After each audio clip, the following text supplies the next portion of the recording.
primary election day. Polls open across the area. Started at 7 o'clock. A number of local races, some special elections as well.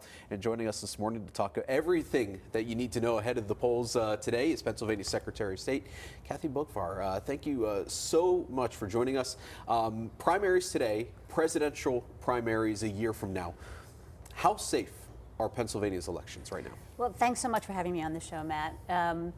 So I feel everyone should go to the polls feeling tremendous confidence that their vote will not only be counted, but counted accurately. The election officials that we have across the state, in the counties, at the federal level as well, all working together to make sure that every vote is secure. I know Governor Wolf recently ordered that by the time the 2020 primaries roll around, that all 67 counties will have had upgraded new voting machines. How confident are you that that will be the case a year from now, that all the voting machines are going to be upgraded, safe, paper trails, all of that? I'm very confident. I'm happy to say the counties have been phenomenal. So the county election directors work hand in hand with the Department of State in all 67 counties. And so they've been doing everything they should be, checking their options, talking to their voters, talking to their poll workers, getting their prices, and everybody's well on track. Can you guarantee that everything, because I know there's money involved and whatnot, can you guarantee that everyone's going to have a new voting machine every precinct?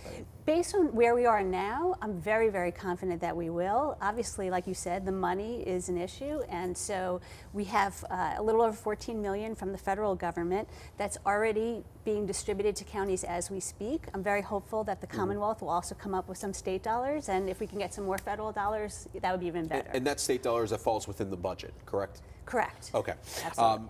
Since the administration admitted that there were 11,000 non-registered citizens in the most recent election, what has the Department of State done since then to kind of ensure that that number is decreased? So I want to make clear, there's not 11,000 non-citizens on the rolls. There were 11,000 people that needed a second look. And actually, many of the folks from that 11,000, it turns out, were citizens, are citizens, and have affirmed their citizenship. The counties have been checking, and it was an over-conservative number, which we wanted to do to make sure that every person is eligible to vote. However, sure.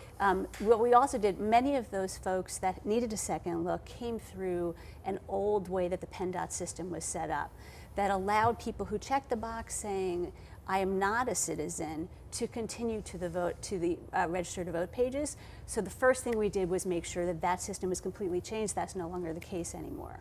The off-year primary is one of the least attended, lowest voter turnout, I guess you could say, of all the elections.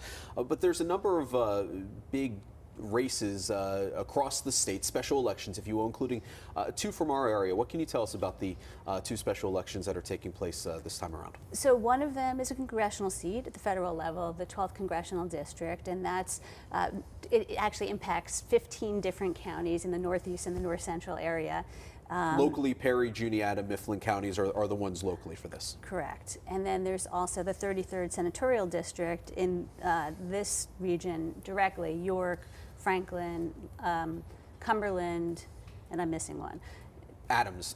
Senator Rich Alloway's former seat. Exactly. So those are the two special elections that anybody, whether you're Democrat, Republican, or independent, third party, parties can vote in those specials. And you bring up a good point that I kind of want to reiterate. This is an election, it's a primary election, so for all the primaries, most of the local ones, you can only vote for the party that you're designated in, Democrat or Republican. If you're independent, sorry. But for the special elections, if you fall in that purview, anyone's open election. Correct. How important is it to get out there for these local elections, the local primaries, the school boards, the municipalities, the judges? People a lot of times kind of brush them off to the side. Why should people go out there and vote today? That's an excellent point, and it's true. A lot of people think that the races that impact their lives the most are the federal, but the truth is it's these elections, the odd years, that impact their day-to-day life. So, for example, the judges of the counties are on the ballot. You know, they're deciding issues that impact zoning and environmental issues. There are county commissioners on the ballot. They're determining what social services, what roads are fixed, what bridges are fixed, taxes. School board, another critical issue that people just overlook, and yet they're the ones teaching our kids and deciding what curriculum to teach. So these are the races I really urge everybody to come out to vote today. Polls close what time tonight? 8 p.m. 8 p.m. Kathy Boockvar, the Pennsylvania Secretary of State. Really difficult getting her here, especially on a day like today. Can't imagine how busy she's going to be a year from now. Thank you so much, Kathy. Thank you for having me. Fox 43 Morning News will be right back.